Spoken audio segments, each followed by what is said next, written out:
My soul is from. I hear a hand stroke on a drum.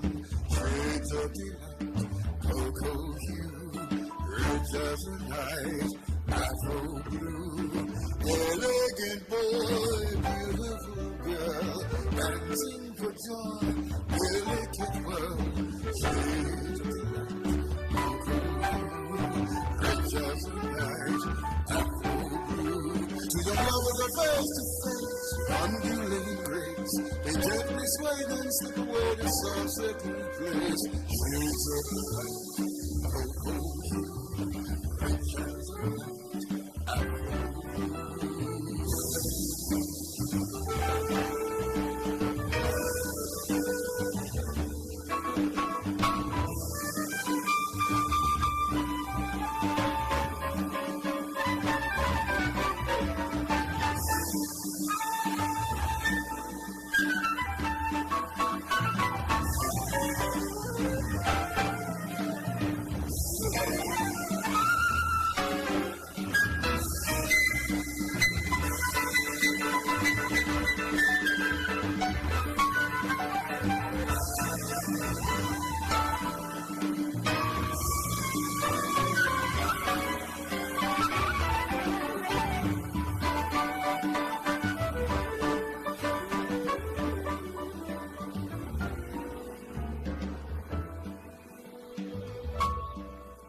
whispering trees echo their sighs, passionate pleas, tender replies, shades of delight, cocoa hue, rich as the night, Afro blue. Lovers in flight, upward they glide, past the light, so is the fire, cocoa hue, rich as the night. And my slumbering fantasy, a strange reality, until it seems it's not a dream that's what you and me.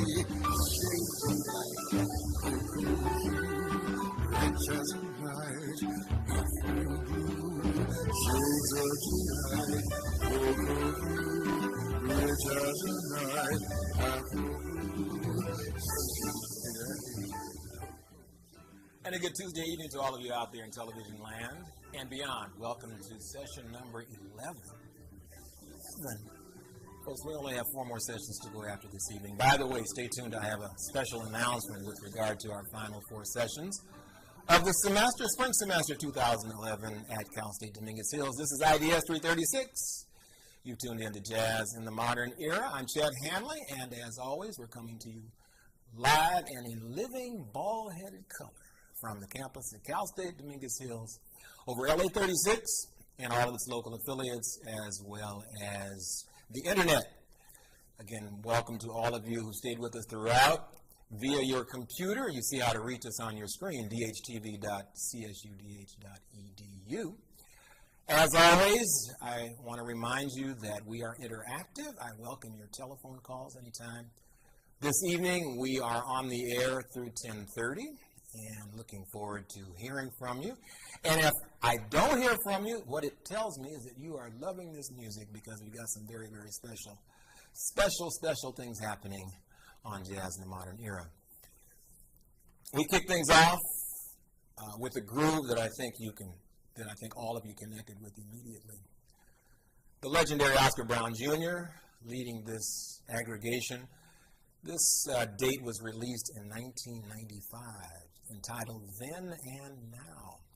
Oscar Brown Jr.'s interpretation of the Mongo Santa Maria composition with lyrics by Oscar Brown Jr., Afro Blue. Working with Oscar Brown Jr., Lance Kaufman at the piano, Oscar Brown III. They knew him as Bo. Oh, how we miss Bo. Bobo is the special cat. We lost him via an automobile accident, nevertheless. On bass, and Bobby Lurie on drums, recorded, as I mentioned, in 1995. Oscar Brown Jr., keep that name in mind because we have some special words about this remarkable Renaissance man. Our subject / theme this evening, the vocalist part 2, as promised. I know that several weeks ago I indicated that I would have a second session, as I try to do each and every semester, of the vocals, because there's so many wonderful vocalists out there making wonderful music, so many pioneers in this music who blazed the path for some of the best vocalists, no matter the genre. So please stay with me through 10:30. Some other surprises coming your way as well. We want to next feature a remarkable vocalist who performs here in Southern California and beyond. And when I heard this particular interpretation of a special tune, I said, this is the definitive rendition of this tune. The composition, Something Cool. This was from a date released in 2002, not that long ago. My, how time flies. I'm going to feature the one, the only Miss Amber Weeks. Something Cool, and I think that if you listen carefully, you'll agree with me that June Christie, bless your heart, eat your heart out. This is the dynamic Miss Amber Weeks.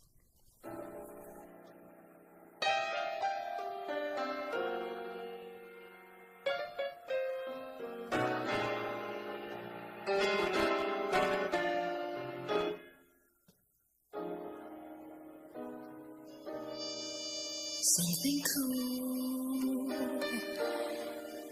I'd like to order something cool.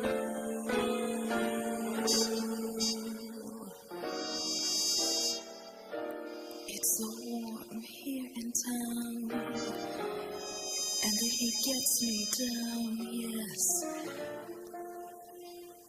I'd like something cool.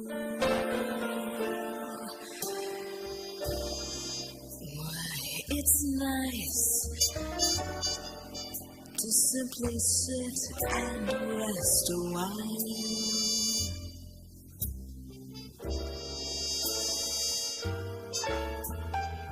Now, I know it's a shame I can't think of your name, but I remember your smile. I don't ordinarily drink with strangers. I most usually drink alone. But you were so awfully nice to ask me, and I'm so terribly far from home. Like my dress, I must confess it's very old.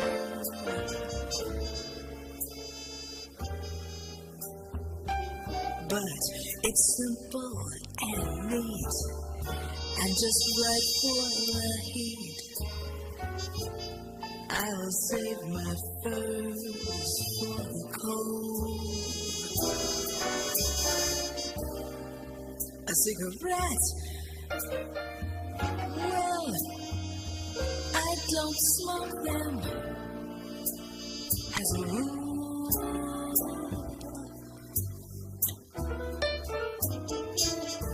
But I'll have one.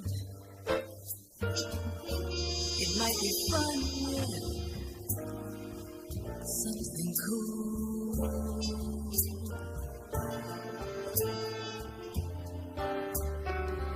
Bet you can imagine that I once had a house with so many rooms I couldn't count them all. Bet you can imagine I had 15 different beaux who would beg and begged to take me to the bar. I bet you couldn't picture the time I went to Paris in the fall.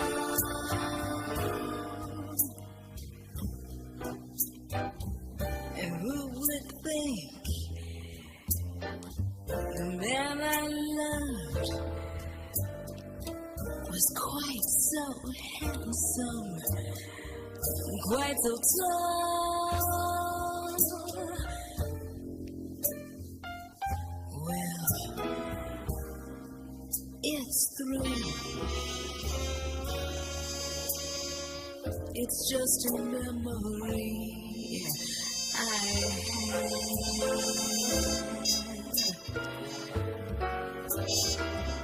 One I almost forgot because this weather's so hot and I'm feeling so bad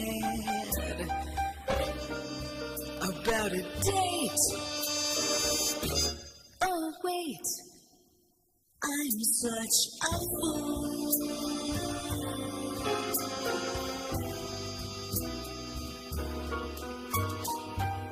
You're just a guy who stopped to buy me something cool.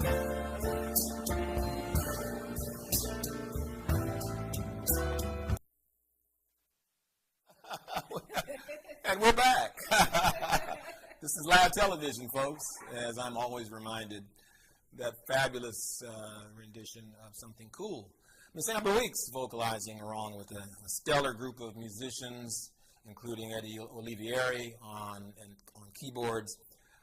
A gentleman that we all miss in the jazz community very, very much, Mr. Sherman Ferguson on drums. Those of you who've been with me through the last several years maybe remember Sherman's appearing here and talking about all the great, great musicians he's worked with. Anyway, Sherman on drums. Scott Steen playing some remarkable fills on trumpet. Louis Van Taylor, who co-produced this particular date on flute. Just a great, great date entitled Around Midnight, Miss Amber Weeks. And I am absolutely delighted in having the opportunity to introduce to you this extraordinary vocalist. This is going to be one of my best interviews ever. Ladies and gentlemen, to my left, Miss Amber Weeks is with us. So great to have you here, lady. Oh, thank you for coming and taking time out. I know you're a busy lady, like we all try to stay busy, to join us out here in Carson. Thank you. I'm honored to be here. Oh, my pleasure indeed. My pleasure indeed. Amber, first things first. Okay. This date was recorded 2001-2002, correct? Yes. Yeah. And I know that you continue to appear around town.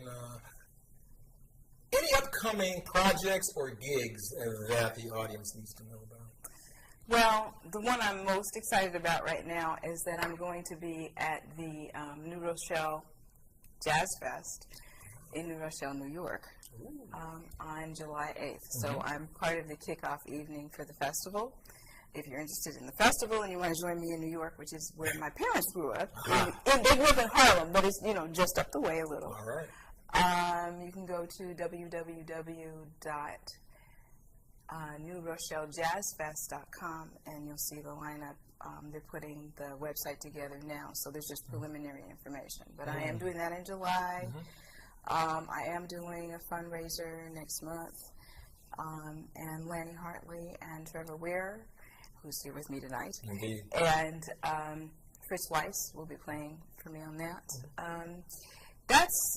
That's a little different kind of a gig because it is going to be in a church parish hall that needs a lot of work and a lot of love, so they could use the money. Well, you mentioned fundraiser. Huh? It is a fundraiser. It's for the Episcopal Church of the Advent. I don't have the number with me off the top of my head. I can probably get it. I can share it with the folks next week. That would be great. Yeah. That would be great. I'm glad you mentioned Trevor. Because in indicating who worked with you on this particular tune and the date and co-produced the date, Mr. Trevor Ware on bass. Yes. And stay tuned, folks. He just may join us this evening. And that's going to be something very, very exciting. My guest, Miss Amber Weeks, has joined us this evening. And again, I remember seeing her maybe for the first time at the Jazz Bakery as a certain individual was being honored. We opened up our program with the one, the only Mr. Oscar Brown Jr. Amber, tell the folks out there, I know you can stretch on this guy, but talk about Oscar Brown Jr. and how he touched you. Well, my parents both really love music. Mm-hmm. And my dad was a Frank Sinatra clone in New York in the 50s.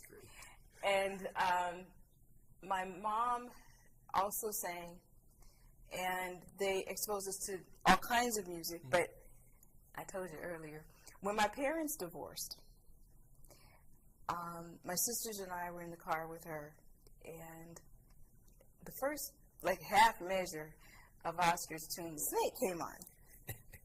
And she turned up the radio. She stopped everything. All conversation in the car stopped. And she said, okay, you girls have to listen to this song. Now, I'd heard Oscar's music before, but I was just at the age where I was deciding that I really wanted to sing. And so my ear just kind of popped up a little bit. And he was so unique in the way that he told a story, and he put it to music, and he painted the picture. So I always paid attention, and then when I finally started doing club dates, which was later, I listened to Hazel's Hips, and I chose that one as the first of his to do for a number of reasons. One is that my grandparents had a diner in New York, and my father and my aunts and my uncle worked in it, and my father had told me that Sidney Poitier used to come in there as a very young actor, and he had fallen in love with my Aunt Dolores, who was a waitress there. So, I listened to Hazel's Hips, and I just imagined the two of them, and then it was easy for me to tell the story. You know, what struck me, so many things struck me about Oscar Brown Jr. A consummate artist. Yes. I mentioned Renaissance man, this guy, poet, activist, if you will. Yes. So politically aware. In fact, I would argue that he was maybe the most politically astute musician that I've ever seen. You name the subject, and he could expound. He could set prose to whatever the discussion revolved around. Just a remarkable wordsmith. And I think that the word that comes to mind for me more than anything, thinker. Yeah. A thinker. You have to be a profound thinker to write the lyrics he wrote, to write the poetry that he wrote, and just make it connect with an audience. Right. Yeah. And I did, shortly before he died, I did get the opportunity to get to know him pretty well. Yeah. And as you know, Donnie Betts did a wonderful job of putting together a documentary about Oscar, and I got to know Donnie very well. And Donnie needed a place for Oscar to stay after a 4-day gig at the Jazz Bakery. And so he asked Donnie asked me if Oscar could stay with me. Wow. So I was like, are you kidding? A musical hero? Seriously. Yeah. Got to do it. Yeah, something special. It was an honor. I got to sing with him at that point. I got to talk to him about a lot of stuff. He was really funny, and you mentioned he was a thinker. It's kind of funny to cook bacon and eggs for your musical hero. When we were having this conversation, it was right around Christmas, and I was preparing for a gig for an employer, and they had told me, well, we don't do Christmas parties, we do holiday parties, so you can't sing Silent Night, and you can't sing Oh Holy Night, and nothing that has Jesus in it. And Oscar just happened to be there when I was rehearsing with Eddie. You mentioned Eddie earlier. Yeah, right. And he's shaking his head. He's like, how are you going to sing Christmas music and it doesn't have Christ in it? And he wasn't particularly religious. He was spiritual. But coming from him, it was just really funny. Wow. He was special. You mentioned Donnie Betts, that remarkable video he put together. I think you said it took him a good 5 years. And you can see the blood, sweat, and tears that he and others put into this extraordinary picture Oscar Brown Jr. It's called, by the way, Music is My Life, Politics My Mistress, the story of Oscar Brown Jr. I think released in 07, 08, somewhere there. That sounds about right. Yeah. Again, Music is My Life, Politics My Mistress. Those of you viewing who have interest in Oscar Brown Jr. and all of you who are aficionados must have an interest in this. If you haven't seen that remarkable video, I would strongly recommend that you check it out. Any number of ways to get it. Those of you who are computer savvy, get on Amazon, go to Amazon and get this. It's extraordinary. The things that Donnie Betts is able to do to bring it all together. It's also on filmbaby.com. Ah, okay, filmbaby.com as well. Speaking of that remarkable video, this lady is briefly featured interacting with Oscar Brown Jr. And set that up for us and we'll watch that clip. Is that the one where we're singing? Yeah. Okay. Because there's another one where I come in and I give him my CD because Hazel's Hips. Well, yeah, I think it's this one. I think it's that one. Was that one? Yeah, I think it's that one, yeah. Oh, my. Okay, so my voice coaching good friend Sue Rainey had contacted Ruth Price, who runs the Jazz Bakery. And it was New Year's Eve. Mm-hmm. And the CD had been out for several months, and I had been trying to get in touch with Oscar, and I wasn't able to let him know, hey, I recorded one of your tunes. Mm. So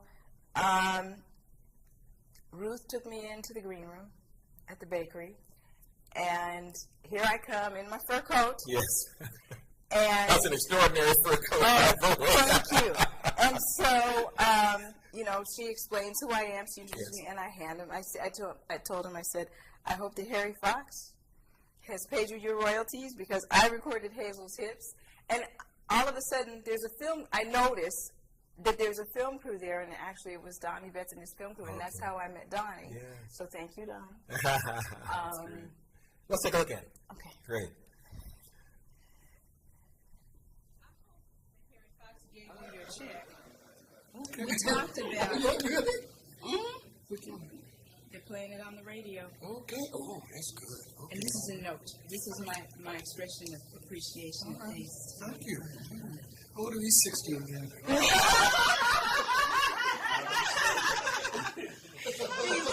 Jesus. It's okay. Oh yeah, absolutely. Oh really? Well, good. So I recorded Hazel's Hips. And they play it on WEAA in Baltimore and here on KKJZ in Los Angeles, formerly KLON. Now, we talked about that some time ago. Well, here? Is your club here? Here, I saw you out at Mocha. You were hanging out, and I saw you at my place when Oscar 3 was still around. And I've been singing the song that long. And you said, I never heard a woman sing that song. That's right. Well, Hazel just gives him a hunch and says, don't you ever know line about you think I'm so fine, honey, 'cause here's a tip. Hazel's here. Don't you ever me no line about you think I'm so fine, 'cause here's a tip. Hazel's here.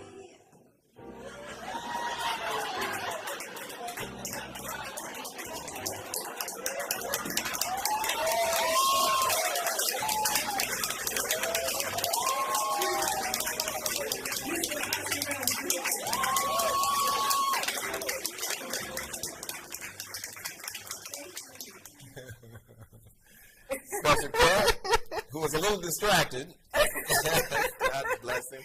Oh. My guest, Miss Amber Weeks, extraordinary vocalist.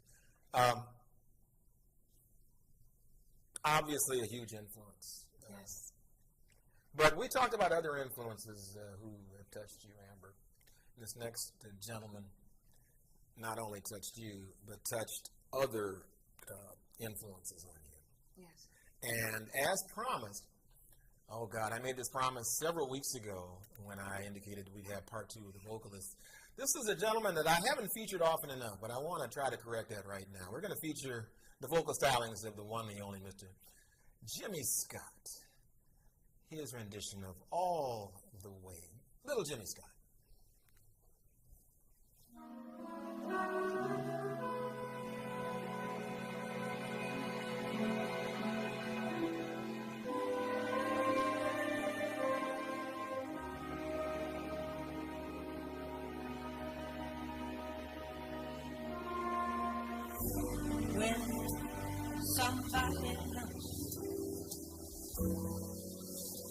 It's no good unless she loves you.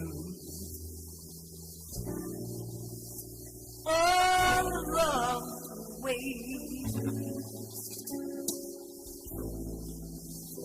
Happy to be near you when you need someone to cheer you. All the way.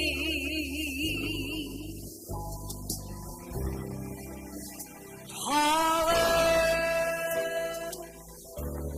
than the tallest tree. That's how it's got to go.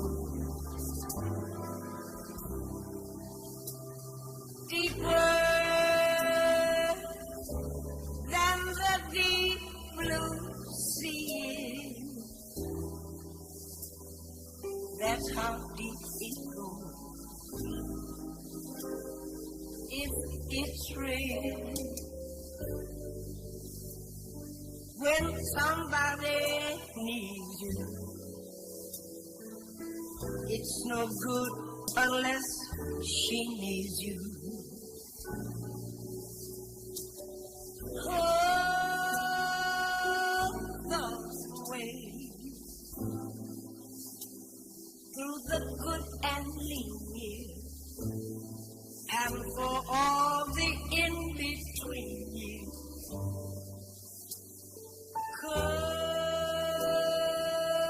what may,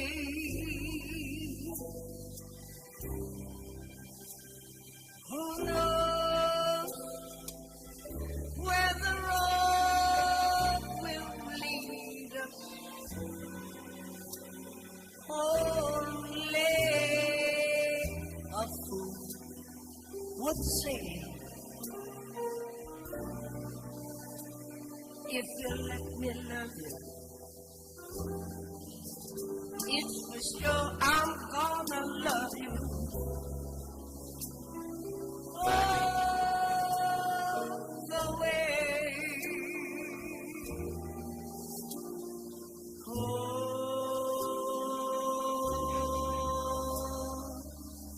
the way.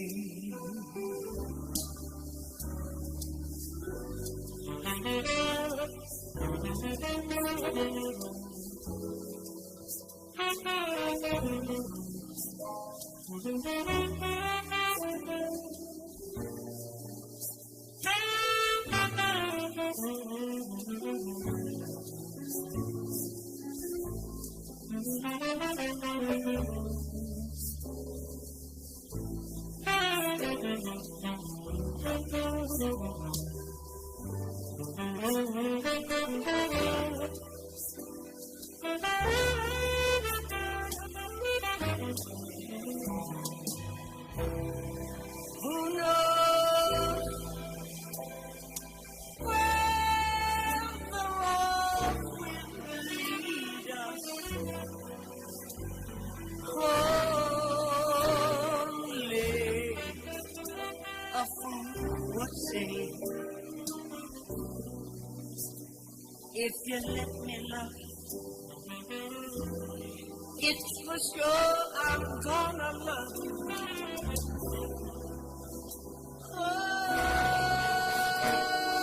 The way.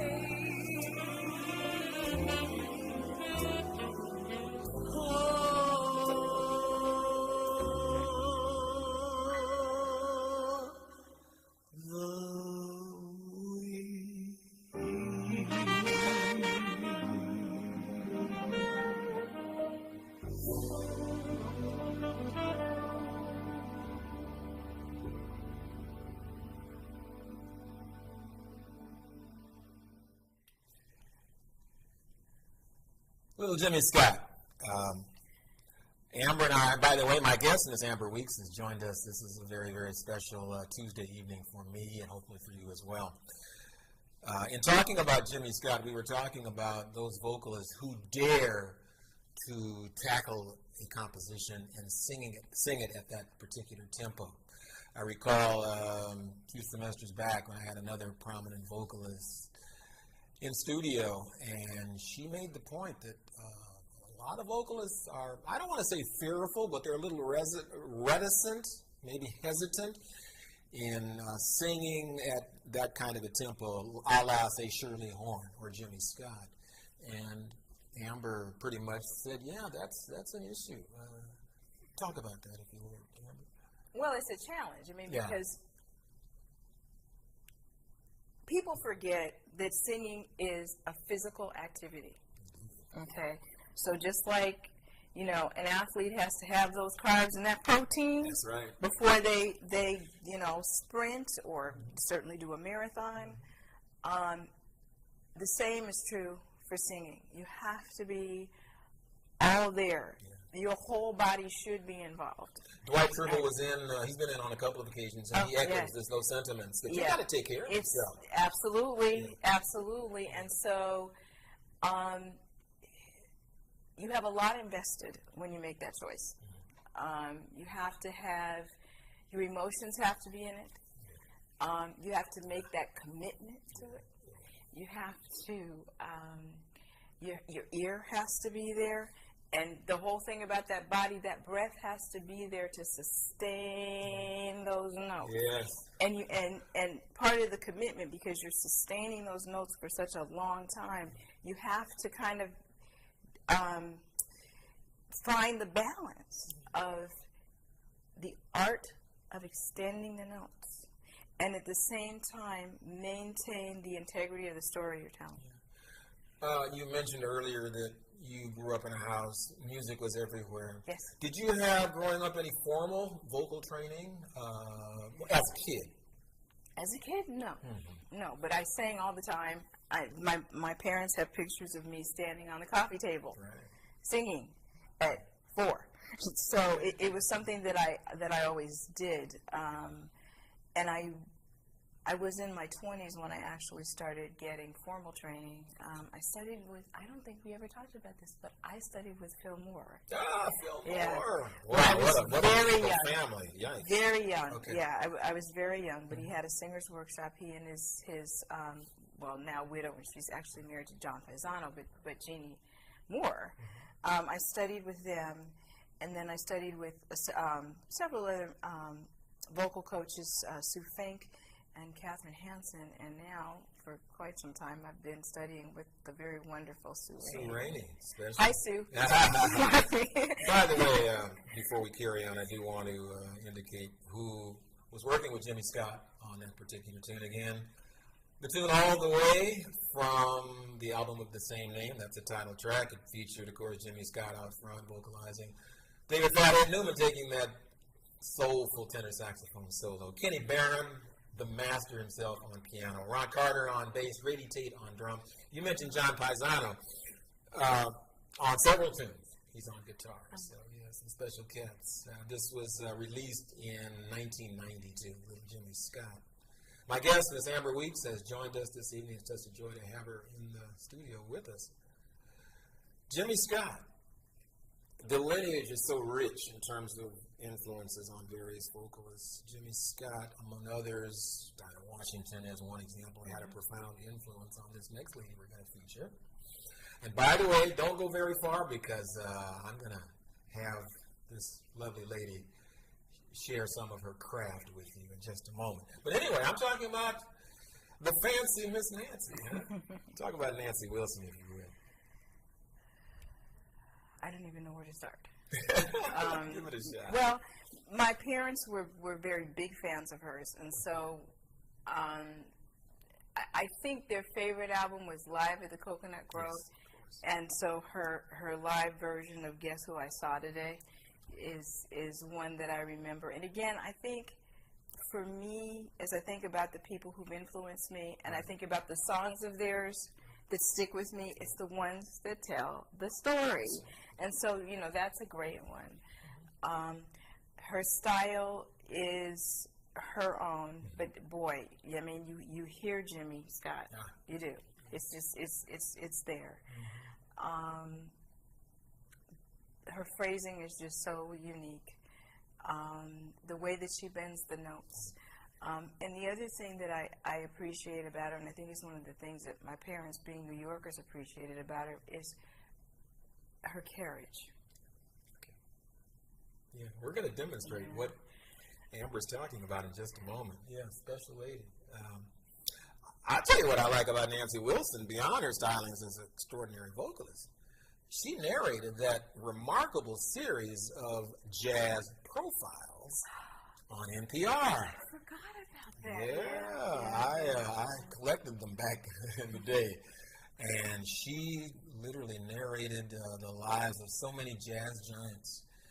And her delivery, the way she brought you into that musician's life, just great stuff. Great stuff. Speaking of Nancy Wilson, we're going to feature Nancy Wilson working at Carnegie Hall back in 1987 with a full-string orchestra and some very special cats working with her, a couple of whom have appeared here on Jazz in the Modern Era, namely drummer Roy McCurdy, bassist John B. Williams, and the man who is a joy to watch play because he has that smile on his face, Mr. Lou Matthews. Nancy Wilson, Carnegie Hall, 1987. The tune, A Song for You, and we'll come back.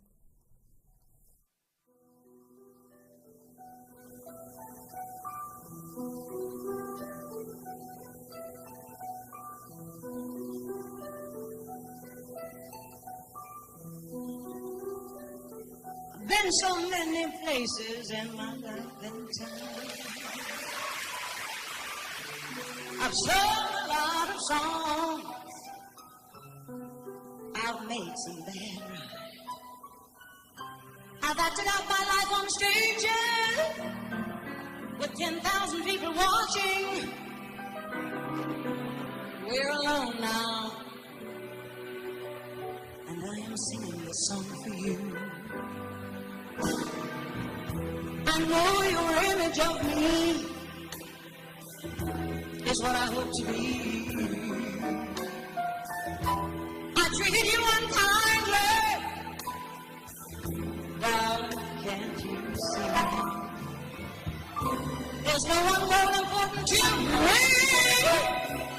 Baby, can't you see through me? We're alone now, and I am singing this song for you. It's all the precious secrets, all the truth, withholding nothing. You came out in front, and I was hiding.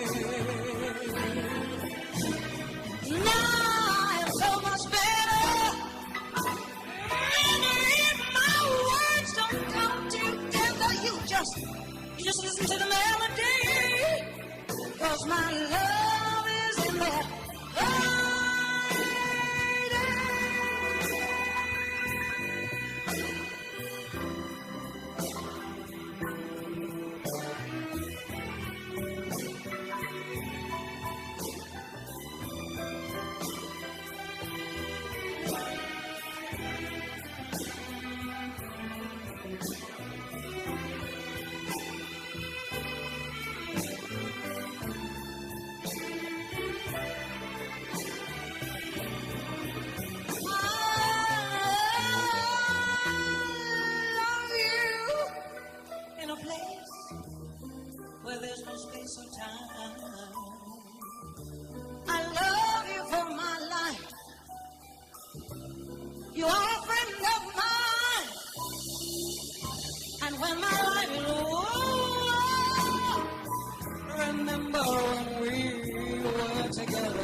Singing this song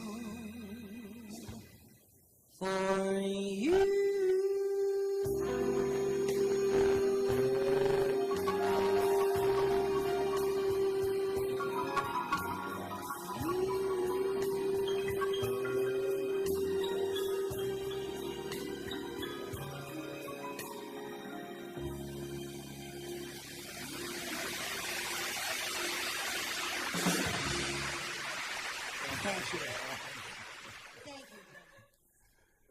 The one, the only Miss Nancy Wilson performing at Carnegie Hall in 1987. A song for you. Boy, what a interpretation of that timeless song. Again, Nancy Wilson working with a full-string orchestra, Lou Matthews on keyboards, specifically piano in this case. John B. Williams on bass.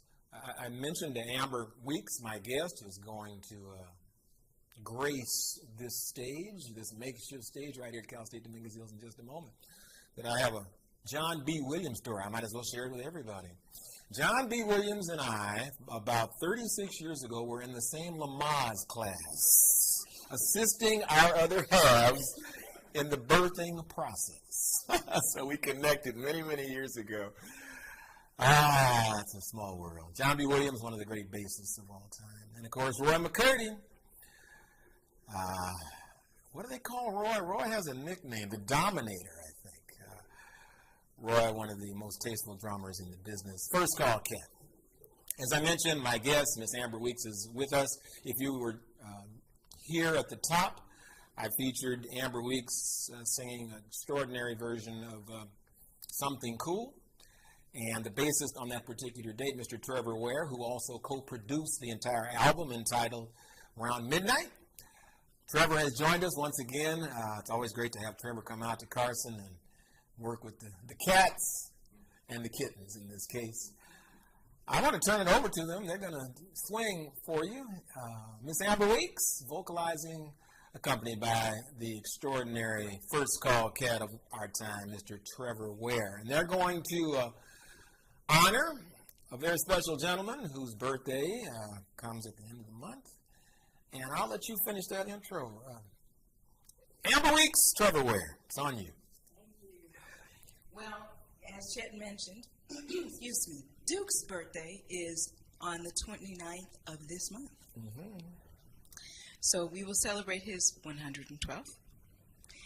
And we'll do the tune that Billy Strayhorn wrote, right?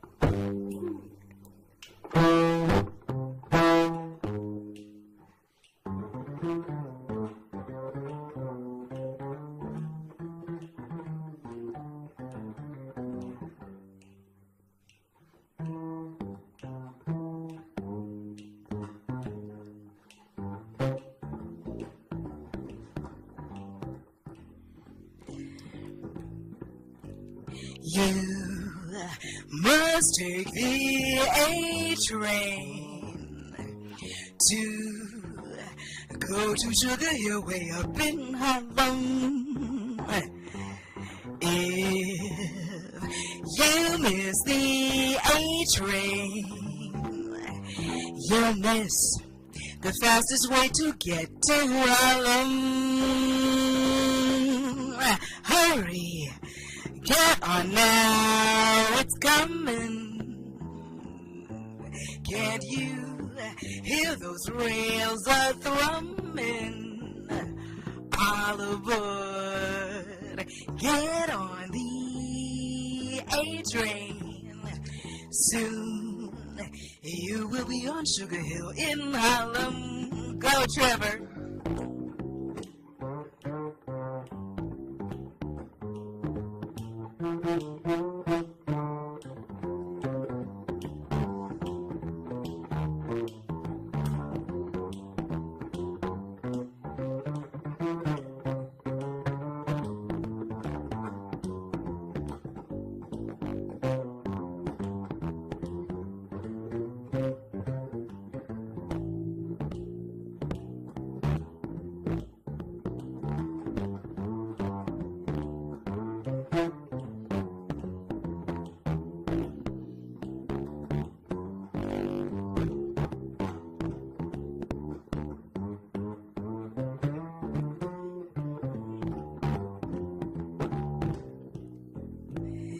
I'm going to tell you a little story. You see, as I mentioned, my parents both grew up in Harlem. And my grandparents, they had that little diner right at 155th and St. Nicholas Avenue called Weeks' Luncheonette. So, and by the way, St. Nicholas Avenue, that's the very street that Duke Ellington lived on. So if I put you in a time machine right around 1948 and you walked in around 2 a.m., behind the counter, you'd see a man who'd be about, a young man who'd be about 16, with hair something like mine and a face that looked something like mine. He was commonly known in those days as Curly. He's not so curly anymore, but that's my daddy. And right at the counter, there would be Duke, right after the gig. And Curly would be serving him a fried egg sandwich. But you see, right there at that corner, it wasn't the A train. It was the AA train. So, it really was. So, Duke actually lived off of the AA train. So, for Curly and Duke, happy birthday. Here we go.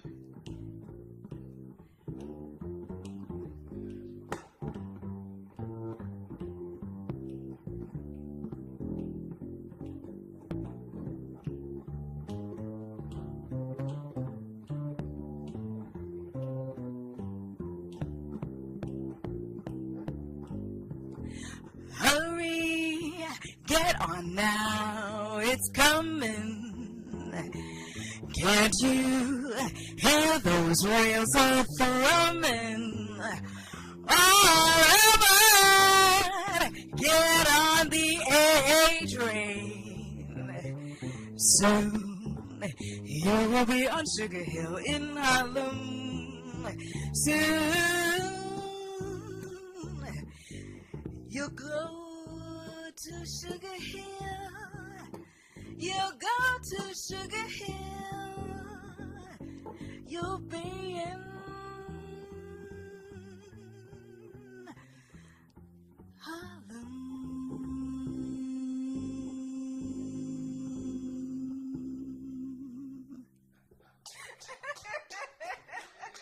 Mr. Trevor Ware.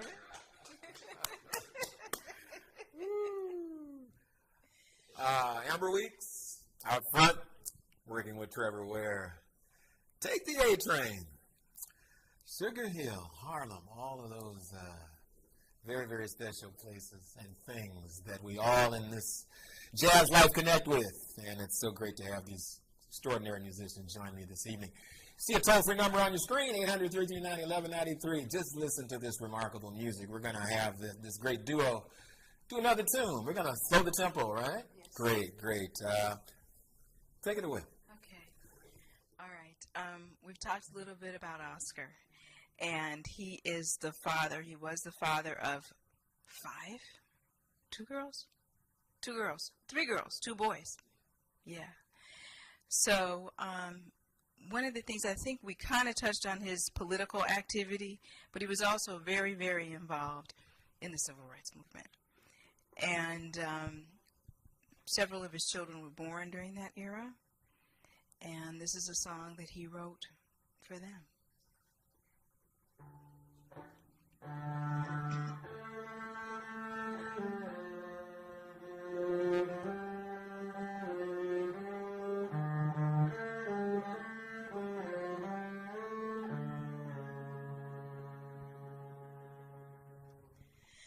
Brown baby, brown baby, as you grow up, I want you to drink from the plenty cup. I want you to stand up tall and proud. I want you to speak up clear and loud. Brown baby, brown baby, as years roll by, I want you to go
Now,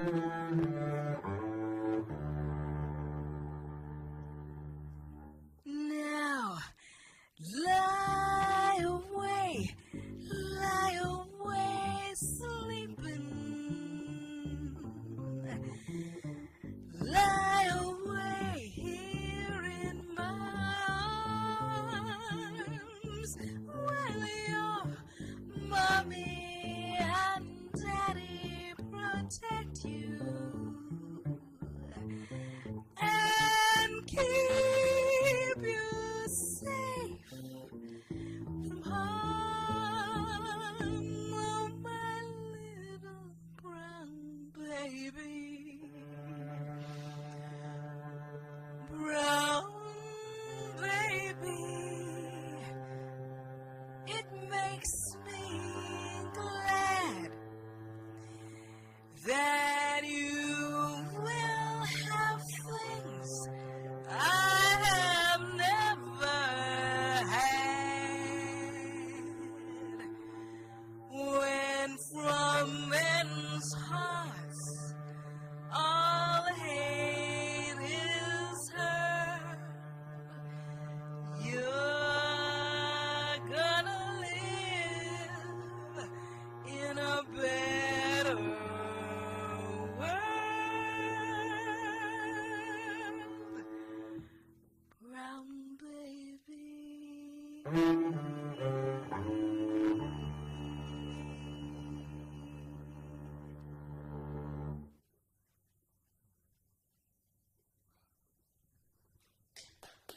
Thank you. Special. Miss Amber Weeks, vocalizing and paying tribute, a very, very fitting tribute to a giant, Mr. Oscar Brown Jr., and that stirring arco work by a gentleman who I plan on checking out once again, if not before. I know that next month, being a prominent member of the Luckman Jazz Orchestra, he's going to be playing out at Cal State LA, our sister campus, in May, and the Luckman Orchestra, under the leadership of Mr. Charles Owens, is going to be playing the music of one of the great trumpet players of all time, Mr. Clifford Brown. And that's going to be a special affair. By the way, speaking of Charlie Owens, the leader of the Luckman Jazz Orchestra, Charlie and company, they're going to be joining us next week, right here at Cal State Dominguez Hills on Jazz the Modern Era. And if I'm not mistaken, he's going to bring Steve Cotter, the great guitarist, with him. He's also going to feature I call him the house drummer for Jazz the Modern Era, Mr. Don Littleton. And I'm pretty certain that the great keyboardist, Mr. Mikhail Majid, will be joining us as well. That's next week on Jazz the Modern Era. Program note, and please listen well, folks, because those of you who set your recorders to check out this program, of course I'm assuming a whole lot, but I assume that a few of you do a little time shifting. Beginning next Tuesday and for the subsequent 3 Tuesdays for Jazz the Modern Era, we are expanding to 3 hours. We will hit at 7 p.m. start and go through 10 p.m. So please make note, beginning next Tuesday and for 4 consecutive Tuesdays, we will begin our program at 7 and go through 10 p.m. So don't tune in at 9 because you will have missed 2/3 of the program. Anyway, Charlie Owens is going to bring his quartet in beginning next week. And one final note with regard to Charles Owens, who joins us practically every semester to share his musical stylings. This Friday, if you want to check out this great quartet, he's going to be at the Seabird Lounge in Long Beach. April 8th, they hit about 9 p.m. The Seabird Lounge is in Long Beach, 730 East Broadway, Long Beach, California. Again, Charles Owens and his quartet. He calls it the Chitlin Circuit Quartet for reasons known only to Charles Owens. Seabird Lounge Jazz Lounge in Long Beach, and they hit at 9. That's 730 East Broadway. To get a sneak preview of the group that we'll be featuring next Tuesday. Amber Weeks is my principal guest this evening, and if you were with us earlier on, you heard that this next lady we're going to feature is currently her vocal coach. This lady has an extraordinary history in this music and clearly works with other great musicians, including my guest, Miss Amber Weeks. We're going to feature the stylings of Miss Sue Rainey, and we will come back.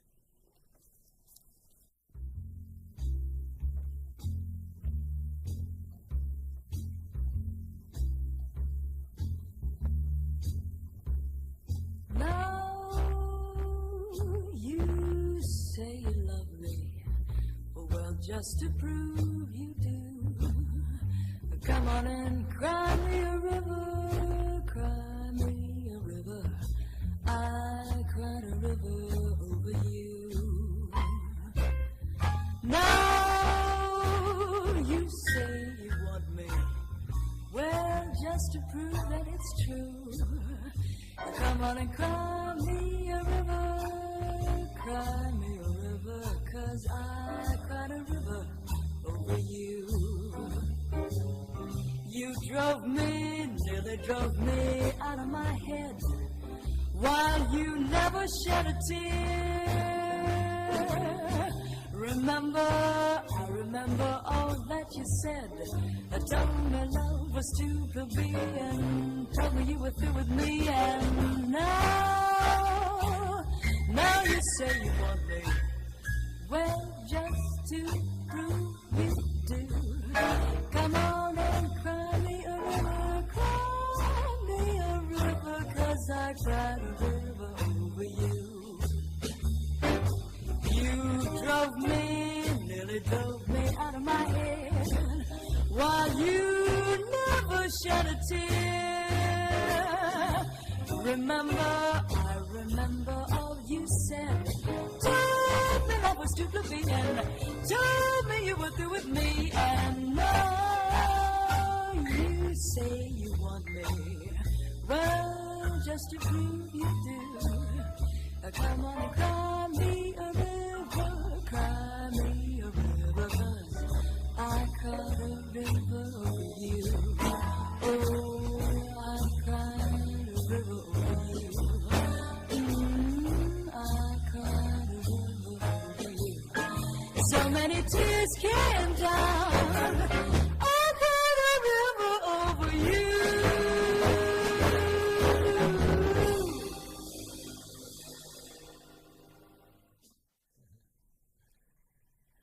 Miss Sue Rainey, a tune I think all of you can relate to. Cry Me a River, because I cried a river over you. That comes from the album entitled Breathless. Miss Sue Rainey, who just happens to work with the lady to my left, Miss Amber Weeks. Amber, talk about Sue. Give Sue her propers. How much time do we have? Do your thing, lady. In my opinion, she just hasn't gotten all the credit that she deserves. Indeed. She has one of the most perfect voices I've ever heard. Again, for me, as a performer, the thing I look for is class, and graciousness. She certainly embodies those things, and she's a warm and wonderful person. But her instrument is incredible. I won't say how old she is, but when I grow up, I want to be right. Exactly. But her longevity and her ability to still perform. She's got a CD that's coming out very shortly. She's got a CD release party the end of this month. She's doing a project with Alan Broadband. She's still performing. She did a tribute to Doris Day a couple of years ago. I'm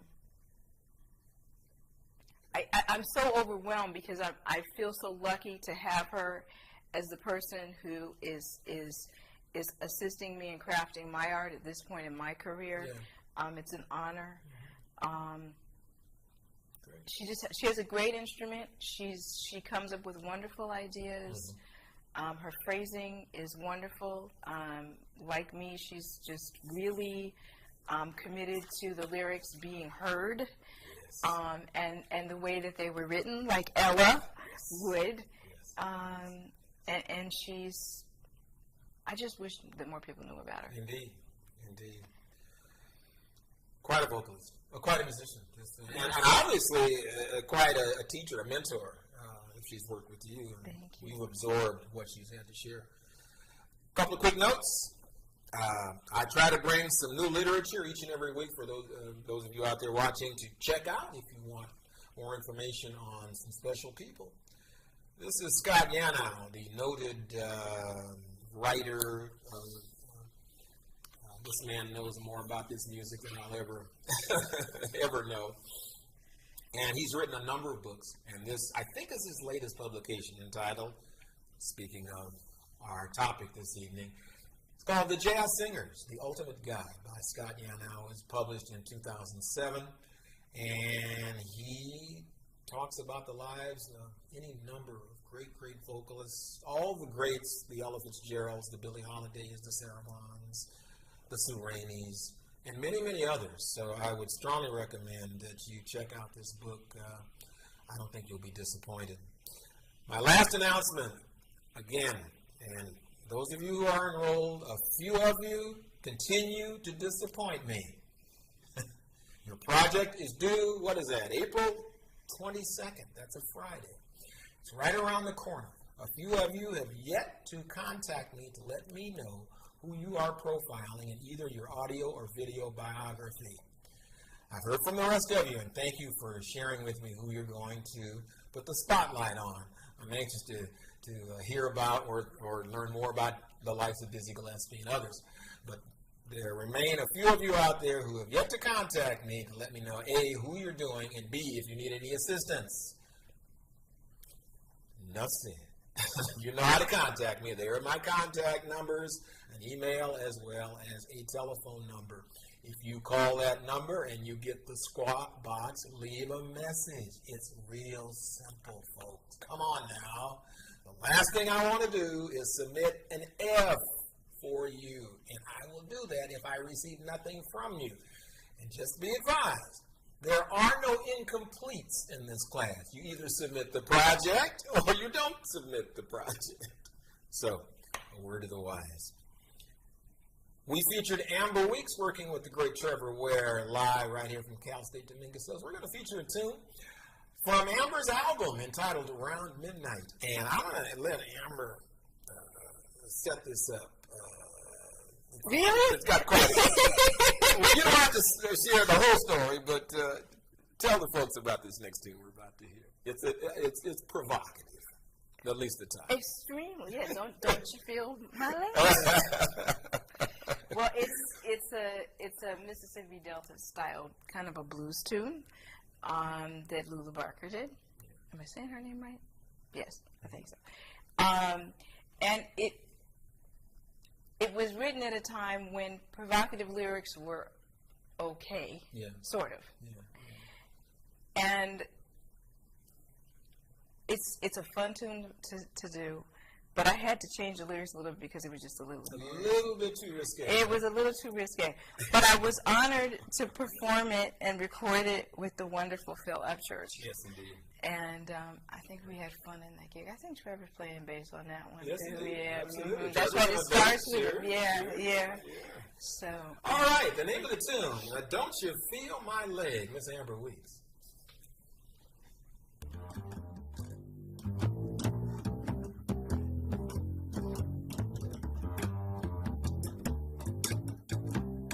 Don't you feel my leg? Don't you feel my leg? 'Cause if you feel my leg, you wanna feel my thigh. And if you feel my thigh, you wanna go up high. So don't you feel my leg? Don't you buy me right? Don't you buy me right? 'Cause if you buy me right, you're gonna make me high. And if you make me high, you'll get a big surprise. So don't you buy no right? You say you'll take me dancing and buy me gin and wine, but I know different. You got something else on your mind. Now you're looking good, and you look so fine. But what I got is mine, all mine. So don't you feel my leg? Don't you feel my if you feel my leg, you wanna feel my thigh. And if you feel my thigh, you wanna go high. So don't you feel my leg.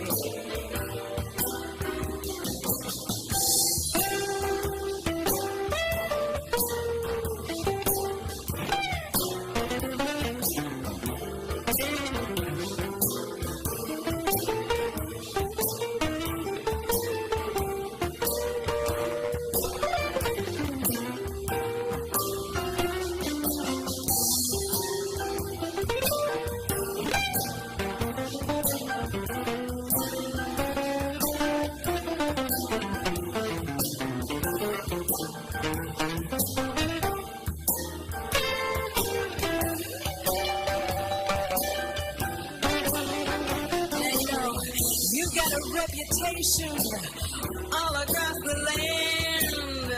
Everybody knows you're just a ladies' man. But you say love will fall and we'll have a lovely time. But what I got is mine, all mine. So don't you feel my leg? Don't you feel my leg? 'Cause if you feel my leg, you wanna feel my thigh. And if you feel my thigh, you wanna go up high. So don't you feel my leg? Oh, don't you feel my leg?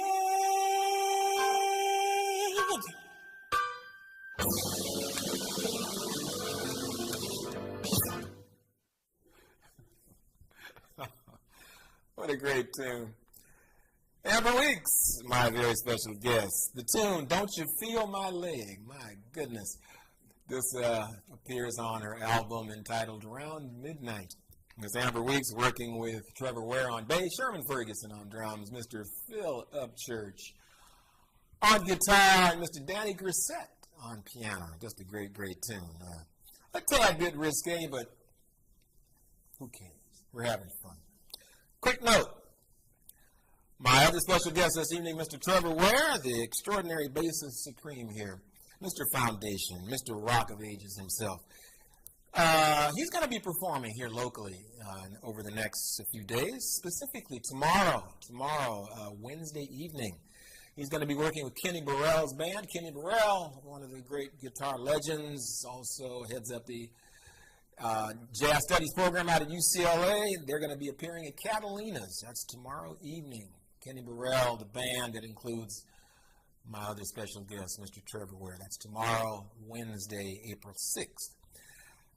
Couple of dates in mid-April, April 15th and 16th at Steamers in Fullerton, California. He's going to be working with another great stylist, Miss Barbara Morrison.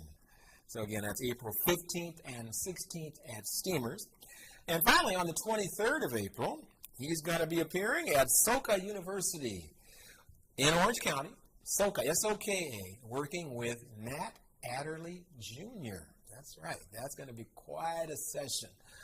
So you've got lots of jazz out there.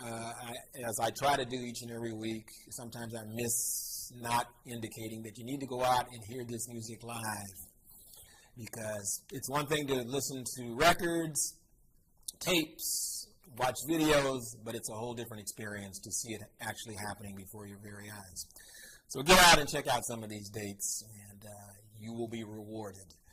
We're going to return to the music of Miss Amber Weeks, working with Trevor Ware, and they are going to do another magic tune from Oscar Brown Jr., and I'll let Amber tell the rest of that story. Amber Weeks. Thank you. You want to play a little bit underneath me? Okay. So we're going back to the diner, and this is a true story.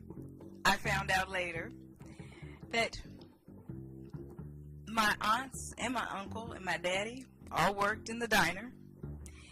And an actor you may have heard of would go in there frequently. His name was Sidney Poitier.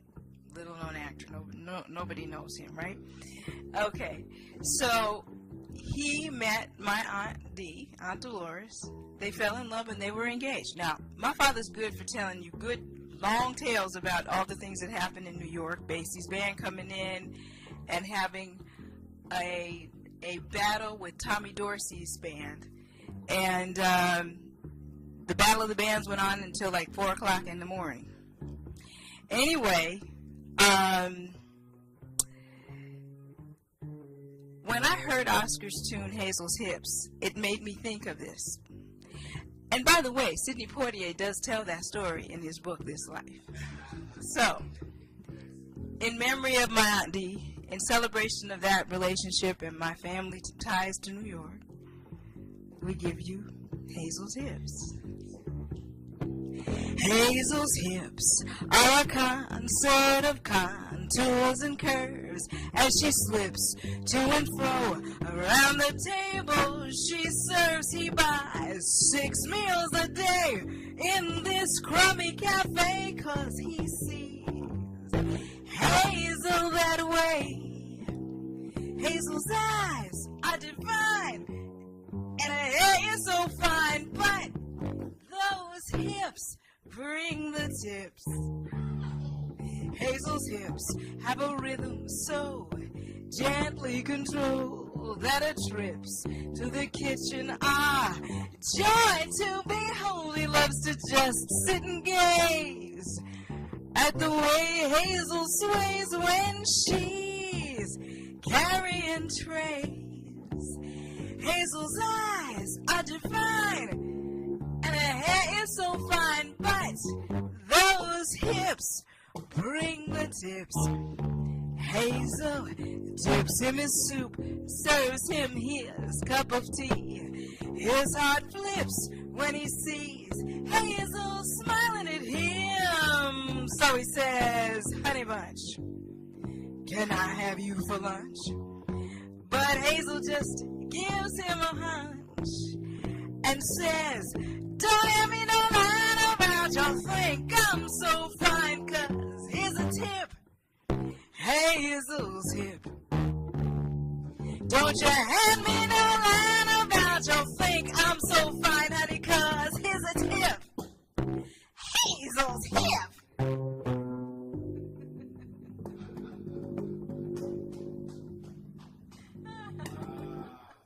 The provocateur, Mr. Oscar Brown Jr. wrote that tune. As performed by my special guests, plural, Miss Amber Weeks, vocalizing Trevor Ware on bass. And you can find this tune on Amber Ware's date entitled Round Midnight. And if we can get that overhead camera to briefly give you a shot. You've seen this picture before, the stills of Amber Weeks that we've featured this evening. But there's the CD if you want to know what it looks like. There it is, Around Midnight, Miss Amber Weeks. And she illustrates why she is one of the great stylists out there in the world of music. Amber mentioned that a very special lady is also a huge influence. And let's face it, this lady influenced any vocalist, no matter the genre. Her delivery, her enunciation, her ability to swing like few others, one of the great scatters of all time. And I have shared her artistry over the last several years. In fact, there have been several occasions when I featured Ella Fitzgerald singing not a word, but rather scatting the entire tune. And I've gotten feedback from many of you that this lady was just simply off the charts. And she influenced everybody. The first lady we saw, Miss Ella Fitzgerald. We're going to feature Ella Fitzgerald in concert. We're going to go back to 1969 at Montreux. And she's going to sing a Duke Ellington line. Simply entitled, I Love You Madly. And then we will come back. For the Duke Ellington fans.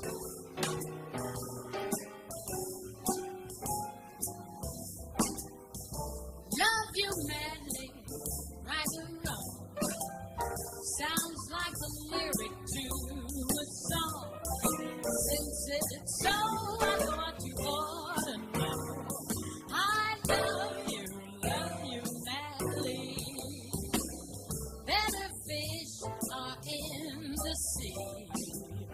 It's not the fury for me. And that's for sure, just like I said before.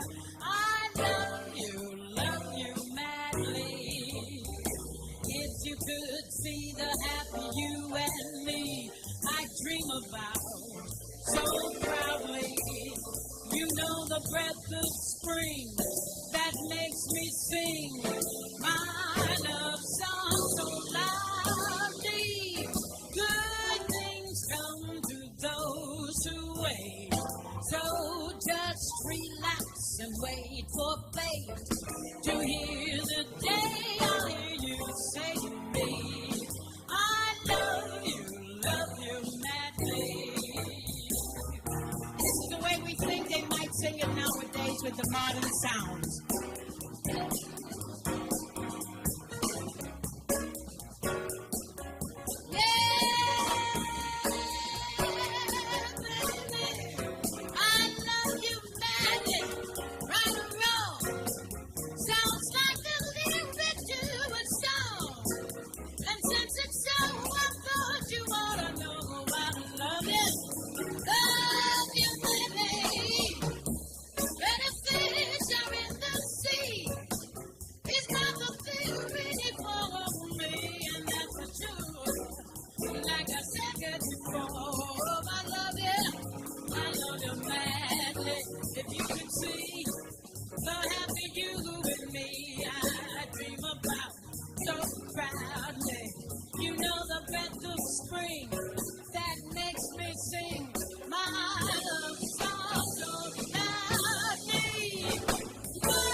First lady of song, Miss Ella Fitzgerald, in concert at the Montreux Jazz Festival in 1969. Working with the Tommy Flanagan Trio at the time, Frank De La Rosa on bass, and the dynamic Mr. Taste, Ed Thigpen on drums. Great, great musicians, and of course, what can you say about Miss Ella Fitzgerald? By the way, very, very quickly, I hadn't really planned on sharing this, but I will, since I've got a few seconds. Pick up the latest edition of Jazz Is. On the cover, the divine one, Miss Sarah Vaughan. Usually this publication does a feature on the women in this music. And this particular edition of Jazz Is features the women. But more specifically, they talk about those women they consider to be the 25 most influential women in jazz. And the cover girl, Sarah Vaughan, is not number one. She's number 4 or 5. Who did they consider to be the number one woman in jazz of all time? The lady we just featured, Miss Ella Fitzgerald. But they also include the likes of a lady who I feel should have been number one, but, you know, it's my one man's opinion, Miss Mary Lou Williams. But you got others like Carmen McRae, Nina Simone, Cassandra Wilson, a number of them. Check out the latest edition of Jazz Is, and check that out. I think you'll get a big kick out of it. We have featured the dynamic Miss Amber Weeks, and it's so wonderful that she could come out and join us and share her beautiful music with us, along with this gentleman who's been out here before, and it's always a pleasure to have Mr. Trevor Ware join us and share his artistry with us.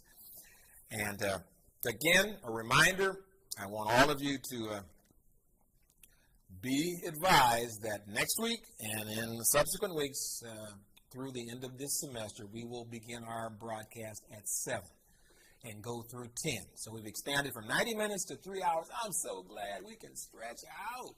And I also want to do this. So we've got lots of witnesses. My special guest, Amber Weeks, has so much more music to share. And assuming that we return to the air in the fall of 2011, I want to formally invite you back to do a part 2. And maybe we'll have a 3-hour slot. We can really stretch out. Okay, so the invitation has been extended because this has been a great and quick 90 minutes indeed. And also one other note, again, I admonish those of you who haven't called me, who are enrolled, you got something due to me in a couple of weeks, and I've yet to hear from you, and you know who you are, so come on, gang. Get on the horn, give me a call, email me, let me know who you're going to be featuring in your audio or video biography. It's your choice. I've sent all of you all the information I'd like to see in that version that you decide to do. And just note that even if I've heard from you, I want you to feel free to call me if you need any assistance, because this project is a little different than that typical term paper that you're so used to writing. You've got to do a little work and present to me, tell that artist's story. So, enough said. So much music, so little time, our mantra for the last 9 years. We're going to close things out with this remarkable duo, Miss Amber Weeks, vocalizing Mr. Trevor Ware on bass, and this tune has a very, very special title and very, very appropriate as we close out session number 11 of Jazz in the Modern Era. A little ditty entitled, You'd Be So Nice to Come Home To. Have a great rest of the week. We'll see you next Tuesday at 7 p.m. Thanks for tuning in. Folks, take it away. Thank you so much, Chet. We've had a great time. I wanted to mention I did want to mention somebody, because in the clip of me walking in with Oscar, there's my call her my number one road dog, Marjorie Smith. So, hey, Marjorie, that guy, I had to say hello to her. Okay. All right.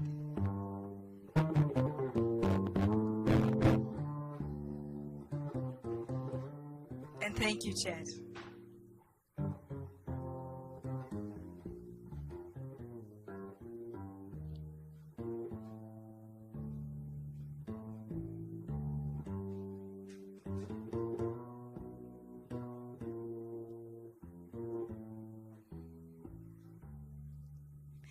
You'd be so nice to come home to. You'd be so nice by the fire, while the breeze on high sang a lullaby. You'd be all that I could desire, under stars chilled by the winter, under an August moon burning above. You'd be so nice, you'd be paradise to come home to and love. Mr. Trevor Ware.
So nice to come home to. You'd be so nice by the fire, while the breeze on high sang a lullaby. You'd be all that I could desire, under stars chilled by the winter, under an August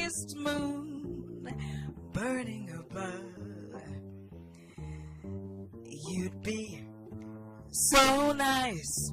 You'd be paradise to come home to and love. When I climb the stair and turn the key, it would be so nice, so nice, so nice. It'd be so nice if you were there. You'd be so nice to come on to. So nice by the fire, while the breeze on high sang a lullaby.